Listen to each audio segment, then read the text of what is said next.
100 బస్సులు మాత్రమే ట్రాన్స్పోర్టేషన్ ఇవ్వడం జరుగుతుంది. లేదండి, మీరు అడిగిన క్వశ్చన్కి ఏమంటే ఇప్పుడు మనం స్కూల్ బస్సెస్ ఏవైతే ఉన్నాయో సుమారు 700 బస్సులు మార్నింగ్ ఈవినింగ్ స్కూల్ పిల్లల కోసం డ్రాపింగ్ పికప్ కాడ బస్సులు ఉన్నాయి. ఆ బస్సులను కూడా ఈ ఈ మధ్యలో గ్యాప్ ఉండే టైముల్లో 1-2 షెడ్యూల్ నడిపేదానికి కూడా పరిగణలోకి తీసుకుంటున్నాం. ఏం రిజర్వేషన్ అండి? ఏం లేదండి, డైరెక్ట్ లేదు రిజర్వేషన్. లేదు సార్ లేదు సార్, దీనికి ఈ స్కీమ్కి అయితే లేదు, లేడీస్కి లేదు. తీసుకో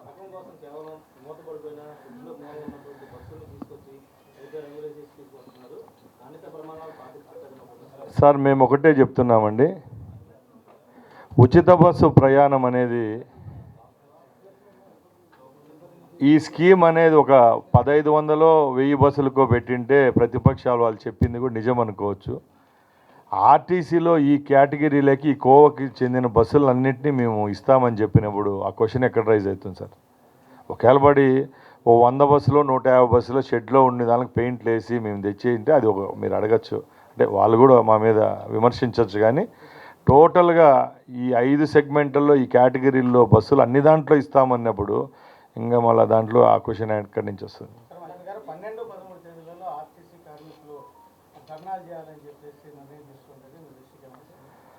సార్, ఇప్పుడే నేను కూడా చూడడం జరిగింది.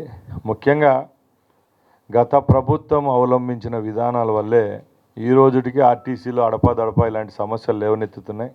ఆ రోజు జగన్మోహన్ రెడ్డి ఏపీఎస్ఆర్టీసీని ప్రభుత్వంలో విలీనం చేయడం, ఆ చర్యను ఎవరు హర్షిస్తున్నారు ఎవరు హర్షించకపోయినా కూడా ఇంకా కొన్ని ఉన్న సమస్యలు అయితే ఈ రోజుటికి చాలా పేరుకుపోయిన సమస్యలు ఉన్నాయి. ఒక్కొక్కటిగా మా ప్రభుత్వం ఏర్పాటైన తర్వాత గాడిలో పెట్టే విధంగా చర్యలు తీసుకుంటున్నాం. దానిలో భాగంగానే 1400 బస్సులను కూడా కొనుగోలు చేసి ఈరోజు ఏపీఎస్ఆర్టీసీ ఫ్లీట్లో పెట్టడం జరిగింది. ఇప్పుడు ఎలక్ట్రిక్ సిటీ బస్సులు కూడా సేమ్ అదే కోవ కిందికి వస్తాయి. అలాగే ఇంకా కార్మికుల విషయానికి వస్తే ఎప్పటి నుంచో పెండింగ్ ఉన్న నైట్ అవుట్ అలవెన్సులు కూడా 80 రూపాయలు ఇచ్చేదాన్ని మేము 120 రూపాయలు ఇచ్చి లాంఛనంగా 2 నెలల ముందే కార్మికులకంతా అందించడం జరిగింది. ఒక్కొక్కటిగా మా దృష్టికి వచ్చే సమస్యలు అయితే తీరుస్తూ వస్తున్నాం.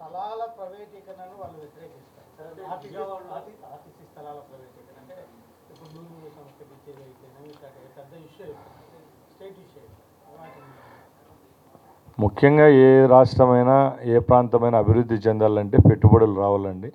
ఈరోజు ప్రైవేట్ భాగస్వామ్యంతో భారతదేశంలోనే కాదు ప్రపంచంలో ఎన్నో వండర్స్ జరుగుతున్నాయి. దానిలో భాగంగానే ఈరోజు ఎన్నో అంతర్జాతీయ బహుళజాతి సంస్థలు పెట్టుబడి పెట్టేదానికి ముందుకు వస్తున్నాయి.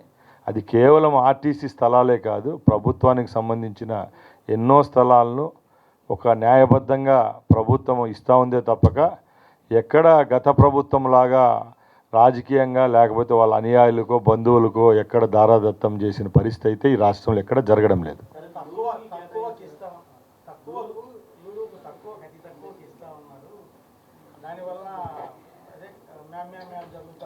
సార్, మేము ఒకటే చెప్తున్నాం, ప్రతిపక్షాలు ఎంతసేపు ఆస్తులు కట్టబెడతామని చెప్తున్నారు కానీ ఒక పెద్ద సంస్థ లూలు లాంటి సంస్థ వైజాగ్కో విజయవాడకో ఈ రాష్ట్రానికి వస్తే ఇక్కడ వేలాది మంది చదువుకున్న వాళ్ళు అనుకోండి, కార్మికులందరికీ ఎందరికి జీవనోపాధి దొక్కుతుందో ఒకసారి అర్థం చేసుకోవాలా.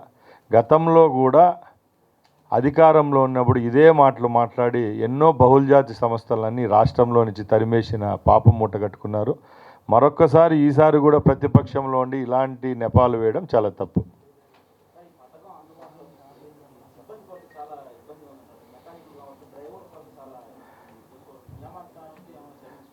ముఖ్యంగా బస్సులు పెరిగినప్పుడు ఆటోమేటిక్గా కొత్త నియామకాలు ఉంటాయండి. ఇప్పుడు రాబోయే తరుణంలో కొత్త బస్సులు ఎప్పుడైతే ఏపీఎస్ఆర్టీసీ కొనుగోలు చేస్తుందో దానికి సంబంధించిన కండక్టర్లు, డ్రైవర్లు, మెకానిక్లు, అలాగే గ్యారేజ్కి సంబంధించిన సిబ్బంది విషయంలో కూడా తప్పకుండా ఎంప్లాయ్మెంట్ అనేది ఉంటుంది.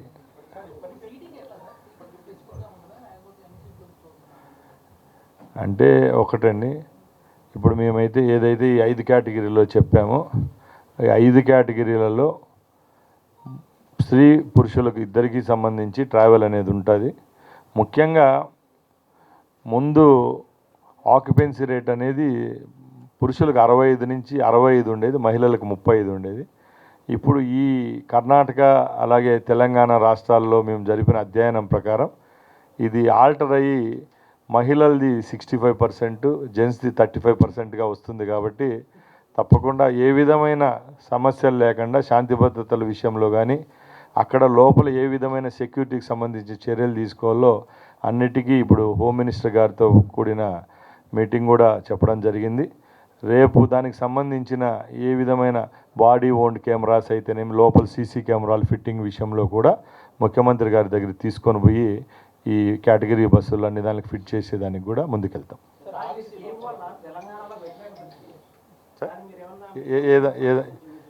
ఏ విషయంలో సార్?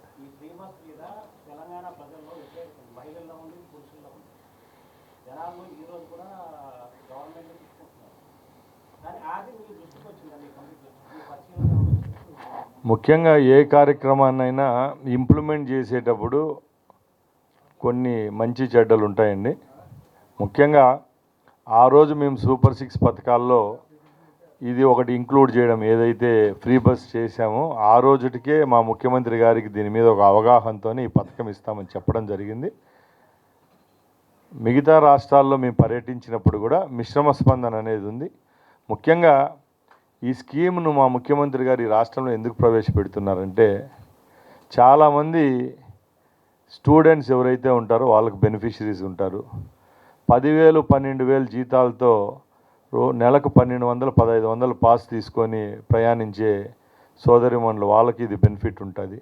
అరకొర జీతాలతో వాళ్ళ యొక్క పొట్టకూటి కోసం సుదూర ప్రాంతాలకు వెళ్ళి జీవనోపాధి కోసం ప్రయాణించే వాళ్ళకు ఉంటుంది. కాబట్టి ఇలాంటి అంటే మంచిని ఎక్కువ తీసుకున్నాం కానీ దీంట్లో నెగిటివ్ పాయింట్స్ ఎక్కడ మేము దీంట్లో కవర్ చేయడం లేదండి. ముఖ్యంగా ఈ 13 నెలల్లో ఏదైతే మా కేస్ స్టడీలు ఏదైతే ఉందో దానిలో ఈ రాష్ట్రానికి మన భౌగోళికంగా మన ప్రాంతం మనకి ఈరోజు ఉన్న మన పరిస్థితులు బట్టి ఈ రాష్ట్రంలో ఈ స్కీమ్ ఇక్కడైతే సక్సెస్ అవుతుంది.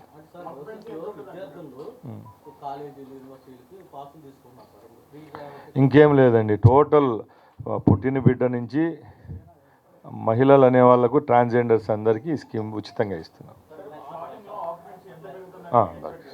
సార్ ఇప్పుడే చెప్పాను కదండి, 65% ఆక్యుపెన్సీ పెరుగుతుందండి. 65%కి వస్తుంది ఆక్యుపెన్సీ, 100కు 65%.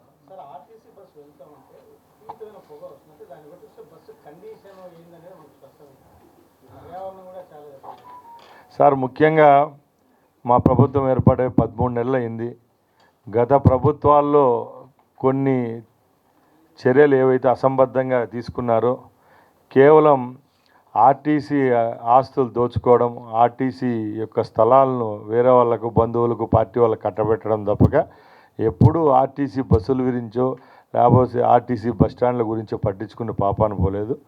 ఇప్పుడు ఈ కొద్ది కాలంలోనే ఒక్కొక్కటిగా మేము బేరీజ్ వేసుకొని మార్పులు తీసుకొని వస్తున్నాం. ముఖ్యంగా మా ముఖ్యమంత్రి గారి ఉద్దేశం ఒకటే, పర్యావరణ హితంగా ఉండే బస్సులను ఈ 4 సంవత్సరాల్లో కొనుగోలు చేయడం అనే ఒక దృఢ నిశ్చయంతో ఆయన ఉన్నారు. దానిలో భాగంగానే ఈ 4 సంవత్సరాల్లో తప్పకుండా 3,000 బస్సులు అయితే ఎలక్ట్రిసిటీ బస్సులు అయితే ఈ రాష్ట్రంలో ఏపీఎస్ఆర్టీసీకి చేకూరుతాయి.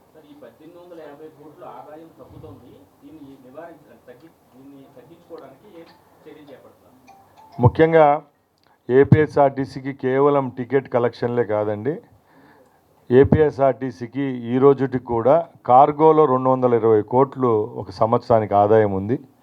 అదే కాకుండా ఏపీఎస్ఆర్టీసీకి సంబంధించిన విలువైన స్థలాలు ఉన్నాయి. తిరుపతి మెట్రో టౌన్స్ ఏవైతే ఉన్నాయో, తిరుపతి అనుకోండి, వైజాగ్, విజయవాడ, గుంటూరు, కర్నూలు, ఇలాంటి దగ్గరలో కూడా పీపీపీ మోడ్లో కానీ P4 మోడ్లో కానీ లేకుంటే గవర్నమెంటే డెవలప్ చేసి అక్కడి నుంచి వచ్చే ఆదాయాన్ని బట్టి ఆర్టీసీకి లాభం చేకూరు విధంగా చర్యలు తీసుకుంటాం. దాంట్లో ఉదాహరణ కూడా చెప్తాను. ఈరోజు ఏదైతే విజయవాడ మెయిన్ బస్ స్టేషన్ ఉందో దాంట్లో కూడా ఒక బాలాజీ క్యాంటీన్ అని అక్కడ ఒకటి ఉంటుంది. ఆ క్యాంటీన్ ద్వారా ఒక నెలకు 44 లక్షల రూపాయలు రెంట్ రూపాన ఏపీఎస్ఆర్టీసీకి లభిస్తూ ఉంది. టికెటింగ్లో మాకు నష్టం వచ్చినా కూడా మిగతా సర్వీసెస్ ఏవైతే ఉన్నాయో అవి లాభదాయకంలో నడుస్తూ ఉన్నాయి కాబట్టి అవి రేపు రాబోయే కాలంలో కూడా ఇంకా పెంచుకునేదానికి చర్యలు తీసుకుంటాం.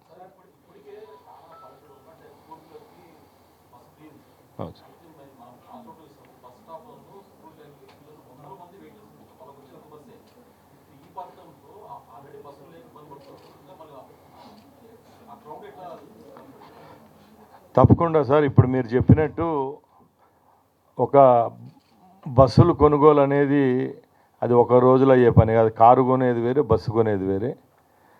ఇప్పటికే చాలామంది మీరంతా ఈ స్కీమ్ లేట్ అవ్వడం అని చెప్తా ఉన్నారు. ప్రత్యేక 13 నెలల నుంచి ఎప్పుడెప్పుడా ఫ్రీ సర్వీస్ అని అంటున్నారు. కాబట్టి ఇప్పుడు 15వ తారీఖున ఈ కార్యక్రమం లాంఛనంగా ప్రారంభించిన తర్వాత నేను ముందు చెప్పిన విధంగానే ముఖ్యమంత్రి గారు 3000 ఎలక్ట్రిక్ బస్సులు కూడా తీసుకొని రావడం జరుగుతుందని ఏదైతే చెప్పామో అది మాట నిలబెట్టుకుంటాం.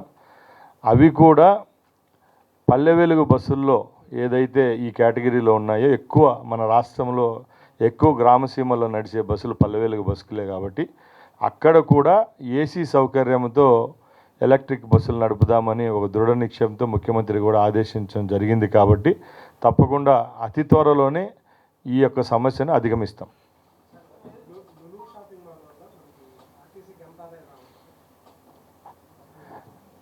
ముఖ్యంగా ఎప్పుడు ఒక పెద్ద కంపెనీ వచ్చినప్పుడు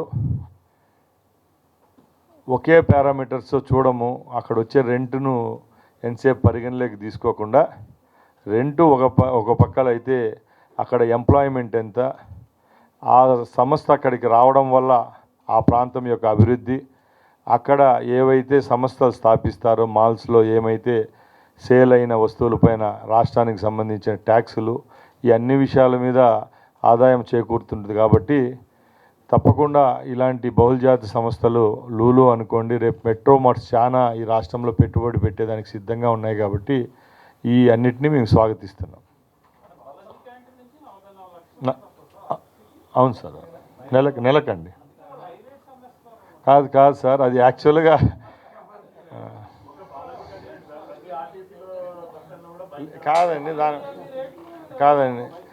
కాదు విజిలెన్స్ ఉంది.